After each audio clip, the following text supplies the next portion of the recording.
Hi guys, আসসালামু আলাইকুম। আমি আবার নতুন ব্লগ নিয়ে চলে এসেছি। তো এটি চিনতে পারছো অবশ্যই যে কী আছে। এটি আছে সজনার ফুল। তো সজনার ফুল দিয়ে আমি আজকে বড়া বানিয়ে দেখাবো তোমাদের, যে কেমন সজনার ফুল দিয়ে বড়া বানানো যায়, কত খাওয়ার টেস্ট। আমি আজকে বানিয়ে তোমাদের দেখাবো যে কী করে বড়াটা বানা যায়। দেখো, এটা সজনার ফুল, সবাই চিনো অবশ্যই। তো দেখাচ্ছি যে কেমন করে বড়া বানাতে হয়। ভালো করে ফ্রেশ করে নিলাম, ধুয়ে নিলাম ভালো করে, দেখতে পাচ্ছ। তো এখন সব মশলা পাটিয়েতে দিব, বেসন দিব, সব কিছু দিব। গিয়ে আমি তোমাকে দেখাচ্ছি যে কেমন দেখার হয়েছে।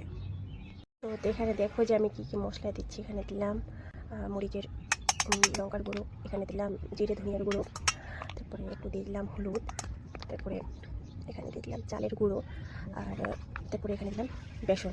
তো বেসনটা একটু বেশি করে দিতে হবে যেহেতু টেস্ট করবে, তো আমি দিয়ে দিলাম বেশি করে।